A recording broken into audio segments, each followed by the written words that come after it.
Welcome to the Culture Edit, content for work and more. It's a weekly roundup where we talk about the latest news in people strategy, company culture, and what's happening in the world today.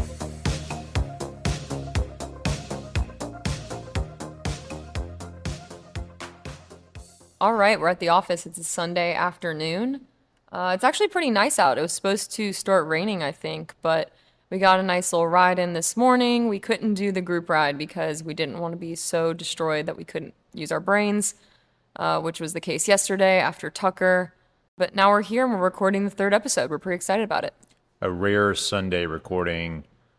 We tried to record on Friday, but we broke our rule making it last thing on Friday, and we both sounded like we were in POW camps, so we decided to do Sunday instead. And you said the weather's nice. It's actually real feel of 115 degrees with like 98% humidity, but to each his own. I mean, depends what you think nice is, but I prefer my face melting off.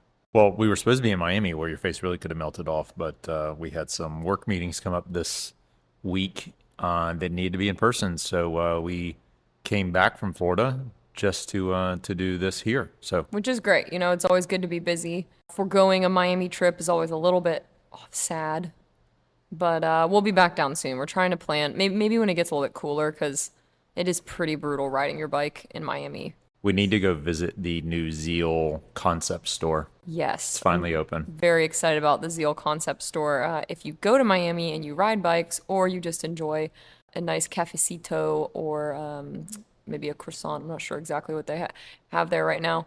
But stop by and say hi to our friends at Zeal. Shout out to Gunter and Enrique and Victoria. Yeah, so we'll be down there soon.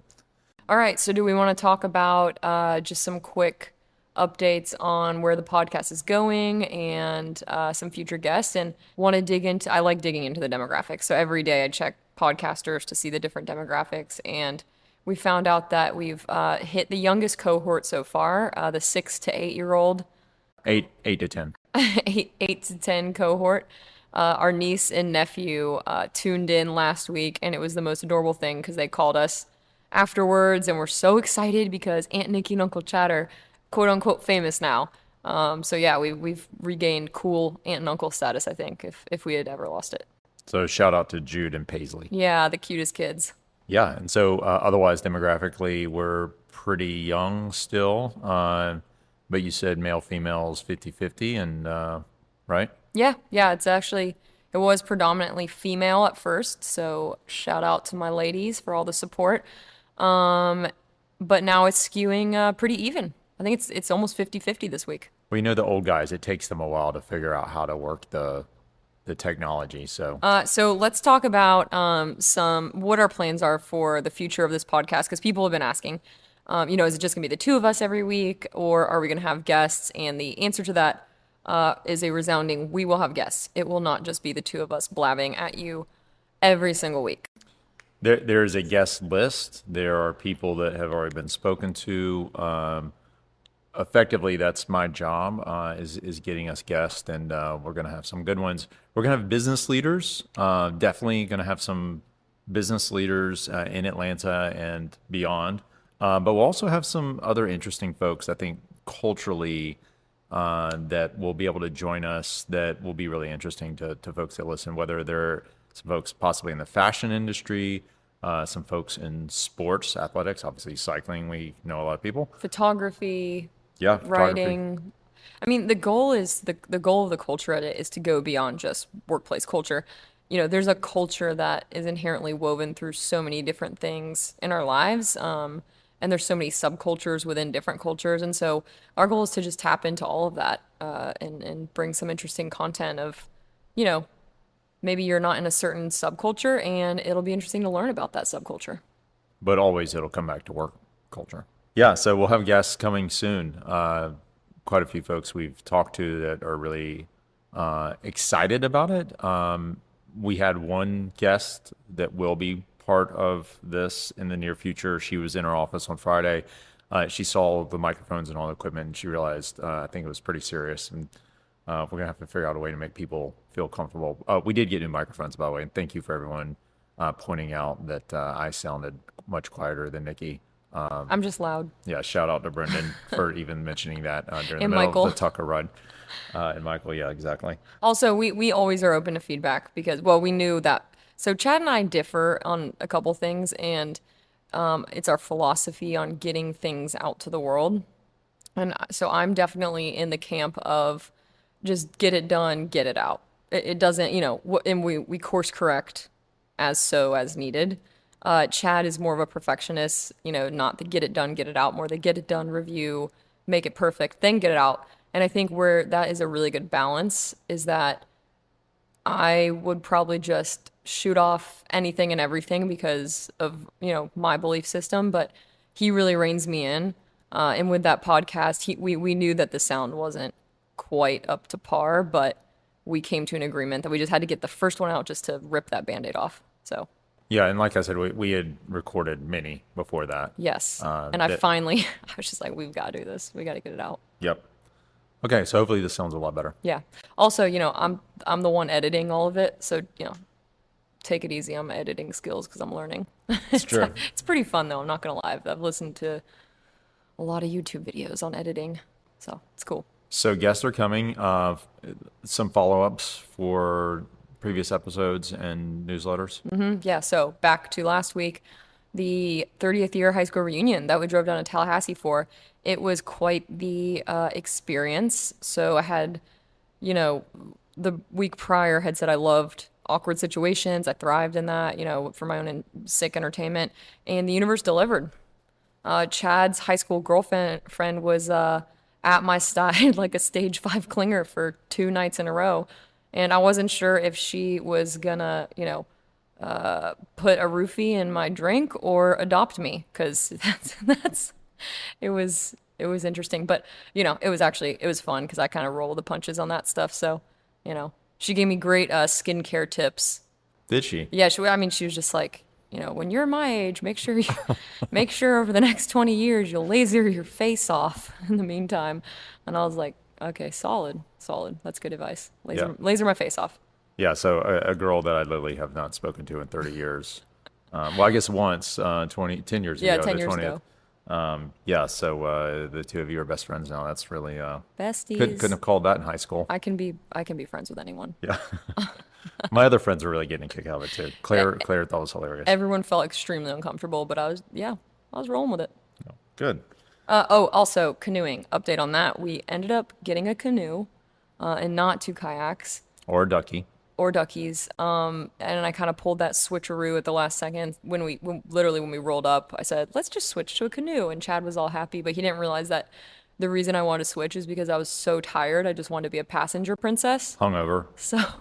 So I just passenger princessed my way up and down the river. And Chad was, he was the paddler. And then I surprised you with a true Tallahassee native tradition where we went to Cherokee Sink, which you didn't even know existed. Yeah, it was cool. Yeah. Was So really this cool. is a sinkhole in the Panhandle. There's a lot of sinkholes. This one is kind of locals only. Not like the one on Ponce Avenue Same idea, or Ponce de Leon Road, but wherever it is. but not in the middle of the road. And it is you have to walk a mile to get to it, which It's is a hard mile though. which is new. It's not an easy mile. But it's yeah, locals only. It was all young people from the Panhandle out there with their floaties and beautiful, beautiful crystal blue water. Pretty big sinkhole. I mean, it's like a lake, but lots. I think you were pretty shocked by the amount of soft shell turtles that were swimming around with people. Massive. I mean, it was like Little Mermaid. You're swimming next to your best friend because these turtles were so huge. Yeah. Okay. Other follow-ups, I think relevant to us. We've been binging The Bear.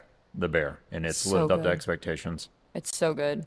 I mean, talk about a show that just really, and I know we talked about this last time, but exemplifies the impacts of the way you treat people in workplace culture and the way workplace culture impacts customer experience. I mean, there's really no better metaphor than this show.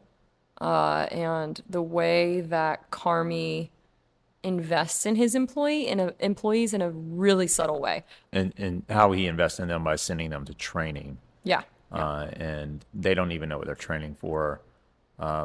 Again, it's a show about a very successful chef who comes back home to take over his brother's restaurant and make it a fine dining establishment. And so it's entrepreneurial, it's workplace culture. There's a great article in the New York Times this morning, Sunday morning, that'll be in the newsletter that talks about this. It's funny because we've been talking about it for a long time. We haven't seen anyone correlate the bear to workplace culture, but this article does, and it's fantastic. I think every business leader should watch this show. It's inspirational leadership, and it's funny that they even intentionally talk about finding your purpose. So they talk about everyone there finding their purpose, and in particular, cousin finding his purpose was really, I think, probably the pivotal moment of the show For sure. for him to understand why he exists and what how his value of his work is so meaningful to the rest of them, and that's what people, even in big companies, want to know. They want to know whether or not their work is meaningful, and they want to be inspired by leadership. So that leads us, staying within the restaurant restaurant talk. Oh, speaking of restaurants, Yeah. Kevin Maxey, our good friend. What's he celebrity doing? chef Celebrity chef. Kevin Maxey is had a press release and a couple of articles in the AJC last week about opening a new restaurant. Finally, We've been waiting to be able to dictate a menu to him that yeah, serves our own needs. yeah. We're consulting on the menu currently. Like every Tuesday and Thursday, we're giving him consultative services of cacio e pepe. And for those of you that don't know, so Kevin Maxey was part of the Ford Fry restaurant group for many, many years. He's the brainchild of Superica. The mastermind of Superica. Hopefully, we don't get sued by Ford for saying that, but I don't think he'll listen to our podcast ever. if you like Superica, then you've got a good idea of what Kevin's capable of doing. And so we're really excited. It's going to be an Italian restaurant. It's going to be in Chastain area. So he's going to be one of the landmark tenants there. And there's it's in the newsletter, so you can read all about it. Everything he does turns to gold. So go ahead and mark something on your calendar now to Off the bike. Yeah, yeah.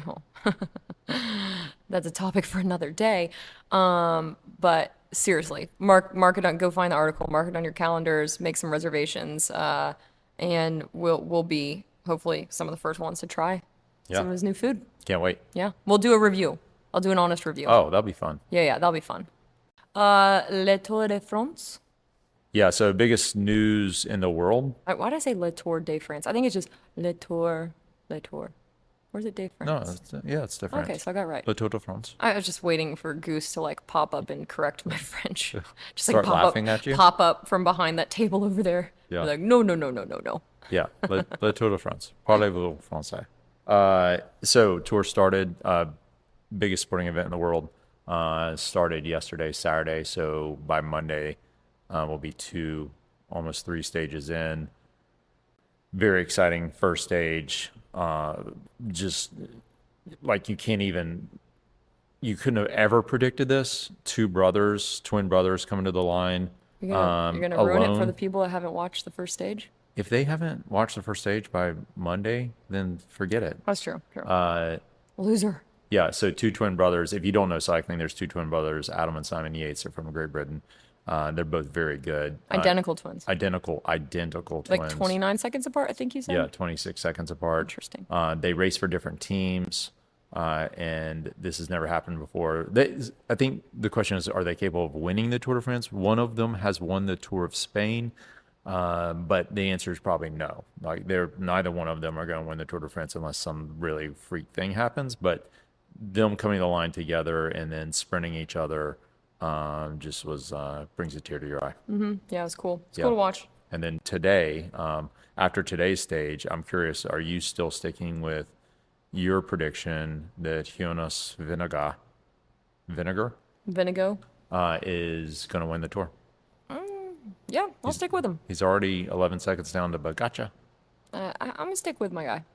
Bagacha. I gotcha. I'm going with Bagacha. Okay. I I'll like stick it. with my guy. I like him too. I like both of them. They're great. What do you like about Vinegar? I don't know. He's like, I think I like his work ethic. Because, like, when I read that article about how So many of these guys, since they're little kids, they have everything. And they have special schooling so they can ride their bikes and race their bikes. And then, they have a lot of them have parents who have been in this sport for a long time, so they have that support. And they pretty much never have to have a real job. They ride their bikes and race their bikes all the time, and that's their job, which is cool. And it is a lot of work. But I think when I read the article about him being a fishmonger was it in Copenhagen? I know it was in Denmark, but Yeah, was it in Copenhagen? yeah. So, having to work that hard, because that's hard work. While he was training, while While he was he trying was to become a train professional cyclist. Exactly, like he didn't have the luxury of mama and papa, you know, paying for him to do this, to make this a dream a reality. So I don't know. I think I love the underdog story. It's pretty unusual. His story is definitely unusual. It's going to be a really, really, really exciting. And the fact that they're starting in the Basque Country is really cool. The first stage is normally boring, and this was like super exciting. Lots of climbing and attacking, and it's fun. Do we want to start? I think let's dig into some of the content that's coming out in the culture edit this week and that has been happening in just the world of work in general. And so I think in the world of work this week, there's obviously four main things. So there's return to the office, but I feel like we've beat that over the head like a dead horse. There's culture wars. We can talk about that. There's performative D&I, which we touched on last week, but I think we want to continue to talk about that. And then, probably the most pressing one this week is the impact of the affirmative action ruling. So let's start though. Well, let me just touch. I know you don't want to talk about return to office because that's what we talk about all the time with everyone. But I do want to say we had another inspiring conversation with a business executive at a Fortune 100 company that totally gets it, that totally gets what we're talking about, that you're not going to force people to come back to work and they're going to be productive. You've got to inspire them to come back to work. And we're even kicking around ideas with him around getting the executives out of their offices and into the open space in the middle, having meetings out there and just letting people see them meet. Like all these different little things that it's so cool to see that a business executive at that level, before we even talked to him, brought it up. He said he's the one that was like, we got to inspire people to come back to work because they have an amazing office. Oh yeah, it's Yeah. awesome. Yeah. So I Well, know we keep talking about, but it's you got to plant your flag. You got to say, here's what we stand for. If we want everyone here, this is why. You got to find your people, and then you got to inspire them to come back. Also, one thing that I notice every time we go to one of these fancy offices and there's no one actually using the common areas, it's because the leaders aren't using the common areas. Yeah. And so, if you're just an, average employee, you don't want to use the common areas to do your work because you're scared that someone's going to walk past your desk and not see you there because no one else uses the common areas above you. So I think leaders, if you're wondering, hey, I spent X millions of dollars on this cool beanbag space, go sit in the beanbag Yeah. and have your own meetings if you want people to use it, because I think that's the only way. Yeah. Yeah. And a great example of someone that does that the right way, Children's Healthcare of Atlanta. Definitely. They have an amazing campus and their common areas, they have really, really cool, like Google level common area and especially their cafeteria, their executives, all of them, Ron, Linda, Donna Highland, you see them down there Oh eating. yeah, you bump into the executive leadership team constantly, Exactly. And because that's really cool for people. for sure. So, Yeah. hats off to them. Okay, so Okay. that's it on return to work. So culture wars, I think what we've seen has been really interesting in the last 4 to 5 months around organizations that are becoming more and more reluctant to weigh into social issues because of the backlash that they're getting. Either if you use Bud Light as an example, Target as an example, Starbucks, there's been a lot of them that are now starting to say, hey, this is affecting our bottom line. Whereas before in 2020, they thought, and they were correct, and that their employees wanted them to weigh in on social issues. We're now seeing employees are caring a lot less about that. And I think a lot of that is a result of they're just tired. They're tired of hearing about confrontation. They're tired of experiencing confrontation, but they're also worried about the economy. I mean, we know that right now the number one thing employees are concerned about is the stability, Financial stability of the financial company that they stability. work for. Right. And so they're like, let's not do something that's going to jeopardize that big company. I also think, it's hard because companies, their hearts might have started in the right place, but then someone somewhere at the company, I think, put a little bit of like too much of maybe in a personal agenda spin on things. And so then you're having these really big, loud campaigns, whether it's, Target, you can go read all about that, like their swimsuits that they came out with. And the campaign might not align with the majority of your customers. Yeah. That Target is definitely an And I example of that. think that that is something that needs to be seriously thought through at the leadership level. You have to consider your customers, you have to consider their values, whether they align with your values still. So yeah, I mean that's one thing that we've been talking to a lot of peers about, a lot of clients is really positioning around culture wars and what are we doing in how we communicate around these really important social topics. And it's going to be something we're going to continue to have to figure out what's right and what's wrong. And I think it's going to depend on the organization, and it's going to depend on what matters to them and what matters to the people that work there and who their customers are. Yeah, and it's a lot about alienation too. Are you leaning on one thing because you think it'll get you media attention, but then alienating so many people that have supported you for so long? So I think you just have to step back and look at that Yeah. as a whole. But and again, yeah, so that leads us right into performative D&I, which is something that we've spent a lot of time talking about over the last probably 6 months, if not even longer. And it's something that we're seeing a lot more studies being written about. That effectively, if you don't know what this performative D&I is, it's the idea that organizations make commitments to diversity, equity, and inclusion 3 years ago. They really haven't moved the needle at all for diversity initiatives or equity initiatives.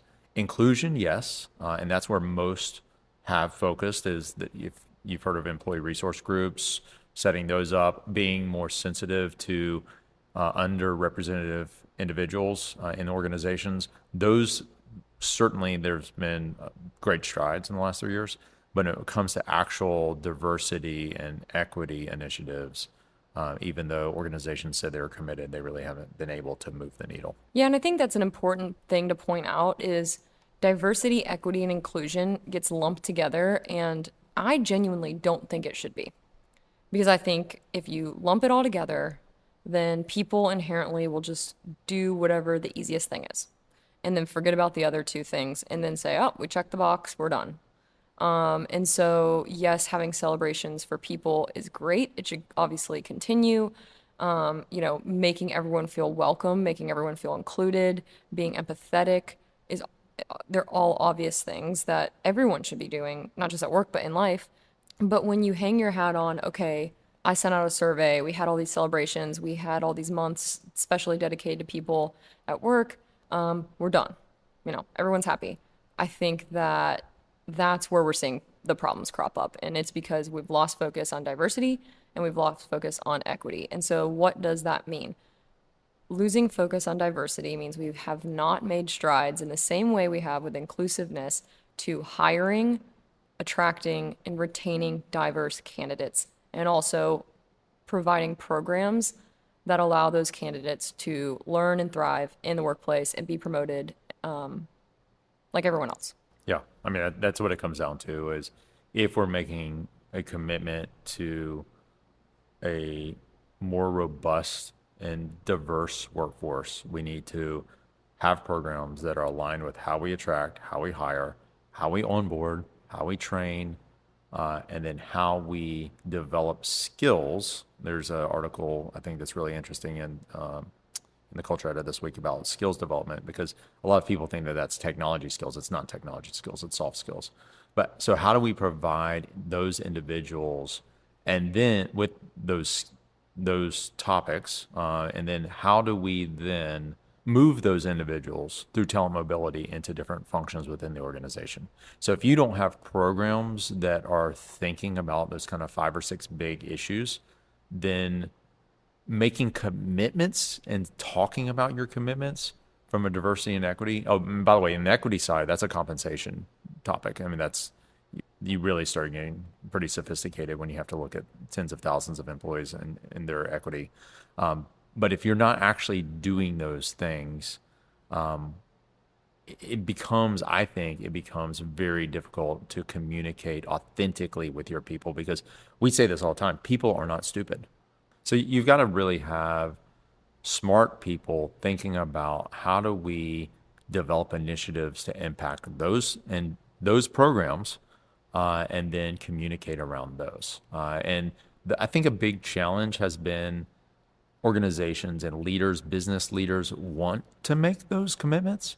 They say those things, and then they turn to their HR functions to make the programs and the initiatives happen. And you've got HR functions that either A, don't know how, don't have, or B, don't have the resources, or C, are very resistant to change. We see that all the We've time. seen all of the above. Yeah, so a lot of HR functions have been doing the same thing for a long time, and they just don't like change. And so, And that, they haven't educated themselves on correct. all the different resources out there to attract all different types of people and how important that is. I think of a really good example, and this was a while ago. I mean, this was 8 years ago, I guess. When I worked at my old agency, we had a client that I think does diversity, equity, inclusion really well. And part of their diversity efforts were going out in the communities to meet people where they stand to conduct interviews. And so they would have a mobile van, A and mobile mobile. yeah, a mobile, it was just like a giant bus basically. Okay. And in the bus, people could walk in, sit down, have an interview, and then walk out and they'd hear, whether or not they got hired. But the whole point with that was they realized that they weren't getting people for a lot of remote jobs. So these weren't jobs that were in the headquarters. These weren't jobs that needed to sit in a desk, but they weren't getting applicants from very diverse neighborhoods because of lack of transportation, lack of funds to be able to, you know, get places or even buy a suit or something. Like a lot of people will not apply to a job because they don't feel that they can present themselves in a way that they're confident in an office setting. And so they went out to these communities and made it really comfortable for people to just walk up, have an interview in a way that they felt, confident. And I thought that was a really great way to reach out to communities without and just expecting everyone to come to you. Like these big companies, like you have the money. It's employees that don't have the money to come to you, so you should go to them if you're truly engaged in diversity efforts. Yeah, that's a great example. So, Well, good. in equity, I think we talk about that a lot with clients and employees because it's something we constantly have to communicate around. Compensation is at the enterprise level. So when an organization has thousands, tens of thousands of employees, is so incredibly complicated and sophisticated. And it's just because there's a matter of so many variables involved. And it's something that is very difficult to change. But we do see a lot of organizations hyper focused on this right now. And I think there's a lot of factors leading to that. I think there's a lot of people reconsidering how we pay and compensate people as a result of workplace flexibility. And so I think with those considerations that are happening that are unrelated to diversity and inclusion efforts, there's a real opportunity to really think about how we pay people and who we're paying. For sure. Yeah. So, do we want to talk about the impact of the affirmative action ruling on the future of work? Yeah, I haven't seen a whole lot of articles. I think there was one in the Wall Street Journal that mentioned this.